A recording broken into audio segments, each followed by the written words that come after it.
menjelaskan mengenai pencernaan kelinci, di mana pencernaan kelinci itu dimulai dari mulut.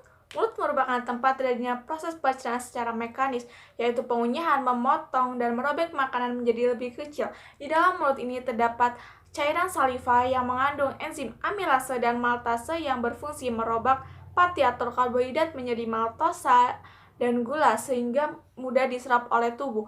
Kemudian lanjut ke oesophagus. Oesophagus ini merupakan saluran antara mulut dengan lambung, di mana makanan masuk ke lambung melalui oesophagus ini yang dibantu oleh cairan saliva dan gerak peristaltik.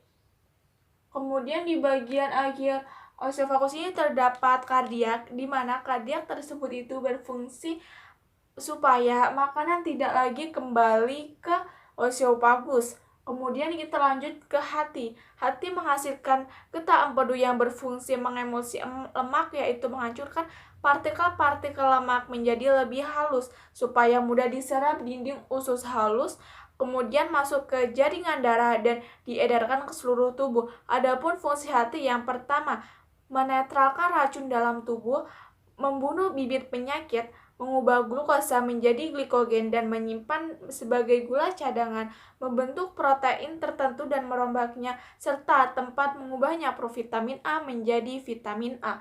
Kemudian kita lanjut ke lambung. Ini lambung. Lambung mengeluarkan cairan lambung dari sel sekretory pada dinding lambung. Cairan lambung mengeluarkan HCl yang berfungsi menghentikan kegiatan amilase saliva. Cairan lambung juga ini mengandung enzim.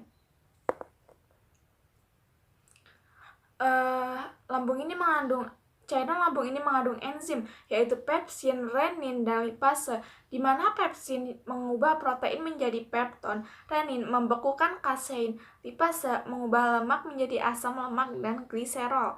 Baiklah, saya akan menjelaskan kelanjutan materi dari sistem pencernaan kelinci yang dimulai dari pankreas, yang mana pankreas ini merupakan organ aksesoris pada ternak kelinci. Pankreas menghasilkan 3 enzim, yaitu amilase, tripsin, dan lipase. Selanjutnya adalah organ usus halus. Organ usus ini merupakan organ tempat penyerapan sari-sari makanan.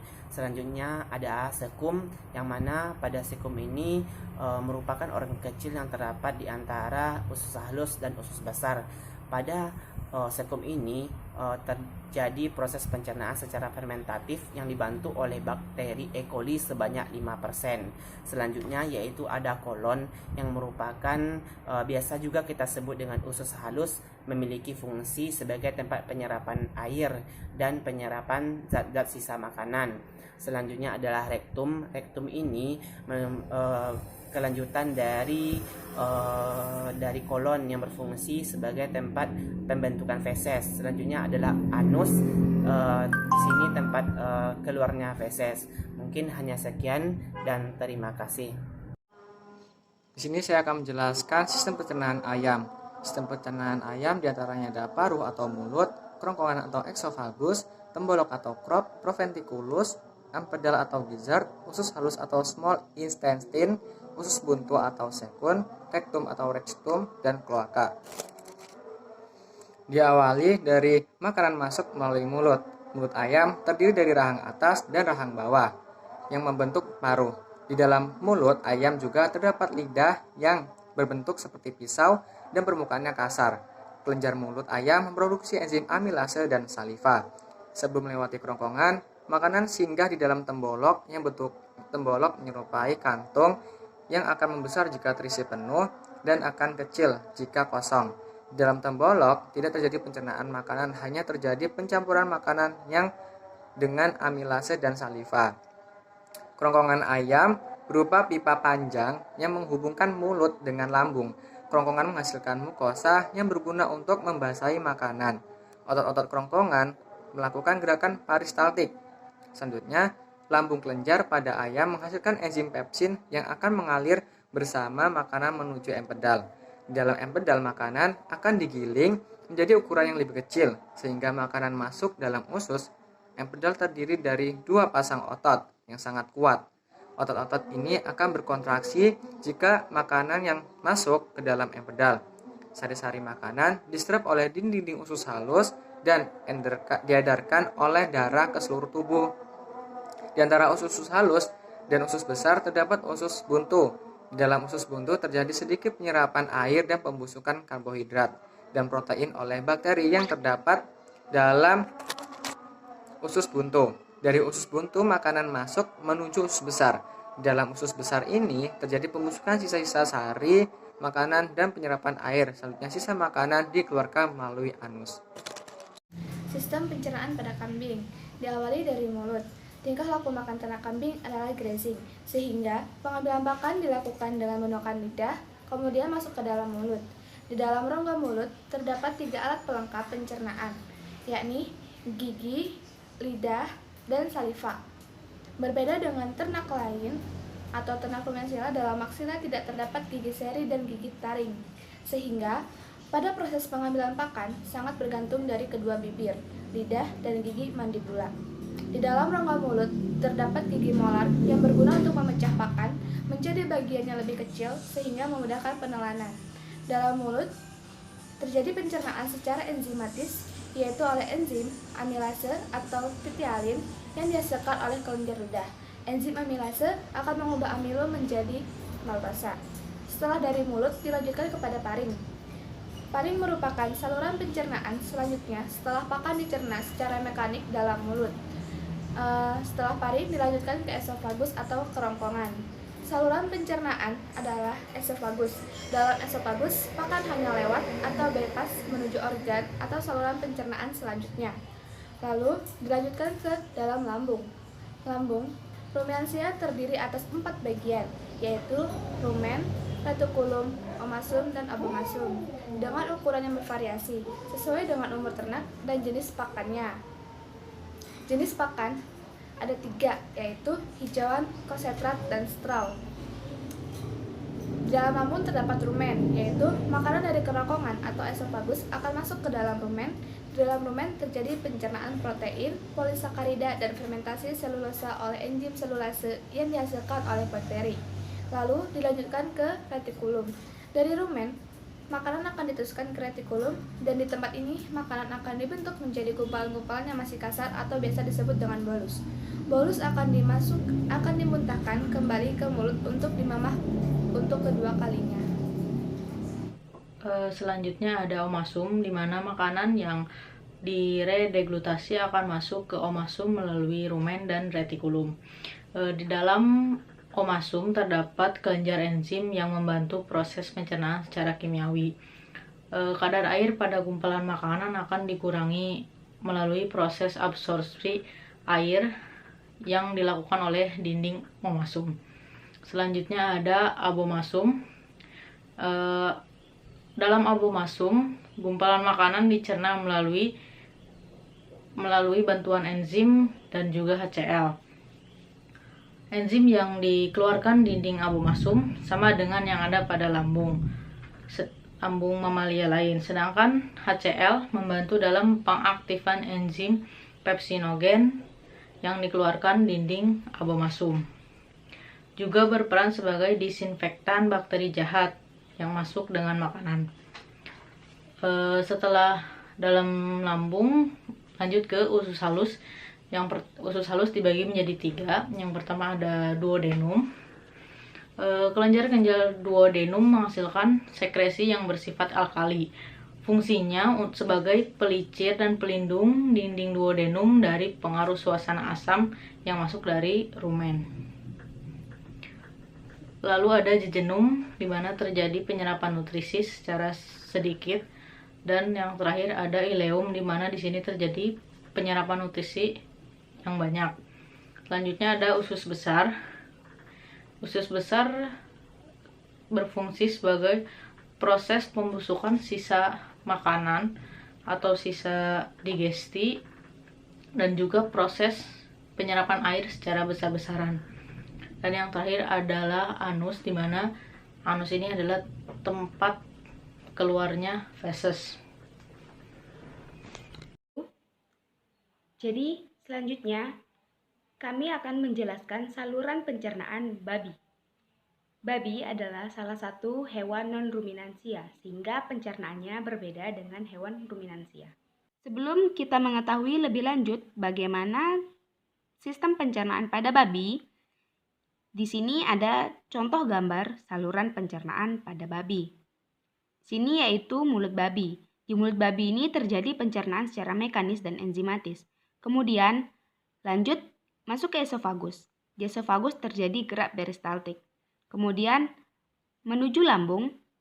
Setelah dari lambung, pakan akan menuju usus halus. Usus halus ini dibagi menjadi 3 bagian, yaitu duodenum, jejunum, dan ileum. Setelah dari usus halus, pakan masuk ke usus besar, yang dibagi menjadi 2 bagian, yaitu sekum dan kolon. Setelah dari usus besar, pakan atau sisa-sisa pencernaan akan dikeluarkan melalui anus. Kemudian selanjutnya akan dijelaskan lebih lanjut mengenai sistem pencernaan pada babi. Yang pertama, yaitu ada mulut. Mulut merupakan tempat di mana pakan pertama kali memasuki sistem pencernaan. Di dalam mulut terjadi sistem pencernaan secara mekanis, yaitu meliputi prehensi, mastikasi, dan deglutasi. Prehensi atau pengambilan pakan. Babi mengambil pakan dengan mulutnya. Kemudian, setelah pakan diambil, terjadi mastikasi atau pengunyahan pakan. Kemudian, penelanan pakan. Di mulut juga terjadi pencernaan secara enzimatis, yaitu pakan yang dilumuri dengan kelenjar saliva. Kelenjar saliva ini berfungsi untuk melunakkan dan melembabkan pakan. Saliva juga mengandung enzim amilase yang mulai memecah pati dalam pakan menjadi lebih sederhana, sehingga dapat diserap tubuh. Dan lidah di dalam mulut berfungsi untuk membantu mendorong makanan masuk ke kerongkongan atau esofagus. Selanjutnya, pakan akan masuk ke esofagus. Di esofagus terjadi gerak peristaltik atau meremas-remas pakan. Esofagus sendiri berfungsi sebagai saluran penghubung antara mulut dengan organ selanjutnya. Bagian akhir dari esofagus disebut dengan cardiac valve yang berfungsi mencegah kembalinya pakan yang telah sampai di lambung kembali ke kerongkongan. Ini saya akan melanjutkan penjelasan tentang organ pencernaan pada babi, yaitu pertama adalah lambung atau disebut dengan stomach, yang terdiri dari 3 bagian. Yang pertama yaitu kardiak. Di dalam kardiak terdapat otot sphincter kardiak di mana bekerja secara refleks bila ada bolus masuk. Yang kedua ada fundus. Di fundus ini terdapat getah lambung. Dan yang ketiga adalah pylorus, di mana pylorus ini terdapat otot sphincter pylorus. Nah, secara mekanis terdapat otot, di mana otot tersebut di dalam kardiak dan pylorus ini bekerja untuk menekan, meremas, mencampur bolus menjadi chymus atau chymes. Secara kimiawi itu terdapat getah lambung, di mana getah lambung ini dihasilkan di bawah fundus. Di dalam lambung ini terdapat lendir, di mana lendir itu melindungi dinding lambung dari abrasi asam lambung. Dan di getah lambung ini juga terdapat HCl dan enzim. Enzimnya itu ada enzim pepsinogen, ada enzim lipase sama renin. Nah, di dalam lambung ini juga terdapat asam lambung, di mana berfungsi untuk mengaktifkan enzim, di mana enzim pepsinogen diubah ke pepsin, lipase diubah ke lipid atau asam amino, terus ada renin untuk koagulasi susu. Yang kedua itu untuk menetralkan sifat alkali pada bolus. Yang ketiga itu untuk mengubah kelarutan garam mineral. Saya akan menjelaskan organ pencernaan babi, yaitu usus halus, usus besar, dan anus. Jadi, usus halus babi itu merupakan saluran yang berbentuk spiral sehingga dapat menempati ruang yang kecil. Dinding usus halus memiliki tonjolan-tonjolan mirip ibu jari yang disebut dengan villi yang meningkat merupakan luas permukaan usus halus dalam penyerapan nutrien. Sel-sel yang ada di usus halus mengeluarkan berbagai enzim yang membantu penyerapan dan menyerap hasil akhir pencernaan makanan. Usus halus itu dibagi menjadi 3 segmen, yaitu duodenum, jejunum, dan ileum. Di bagian pertama usus halus, yaitu duodenum, terjadi penambahan sekresi dari hati dan pankreas. Sekresi dari hati disimpan di empedu dan diteruskan ke duodenum melalui saluran empedu. Sekresi ini adalah garam empedu yang membantu penyerapan lemak yang terdapat dalam pakan. Sekresi dari pankreas akan disalurkan ke duodenum melalui saluran pankreas. Sekresi dari pankreas ini terdiri dari berbagai enzim yang membantu pencernaan karbohidrat, lemak, dan protein. Sebagian besar penyerapan nutrien terjadi di jejunum dan ileum. Nutrien tidak akan tercerna memasuki usus besar melalui katup yang disebut ileocecal valve. Lalu setelah usus halus terdapat usus besar. Usus besar yang ada di babi ini kira-kira panjangnya 4-4,5 meter. Bagian ini terdiri dari 3 bagian, yaitu kolon, sekum, rektum. Pada sekum dan kolon terjadi penimbunan pakan sisa dari hasil pencernaan di usus kecil. Sekum atau usus buntu terletak di bagian depan usus besar dan umumnya kurang memiliki fungsi. Jadi sekum itu merupakan bangunan silinder dan buntu dengan volume sekitar 1,5 meter, panjangnya hanya mencapai 12-20 cm dan lebarnya 8-10 cm. Di sini di usus buntu terjadi pencernaan serat dalam jumlah kecil atau terbatas, di mana mikroba menghasilkan enzim selulase yang memecah selulosa atau serat kasar. Sistem pencernaan serat kasar di sini tidak efisien. Kolon babi mula-mula lebarnya sama dengan sekum, makin ke belakang makin mengecil dengan panjang sekitar 4-5 meter. Yang terakhir adalah organ pencernaan, yaitu anus.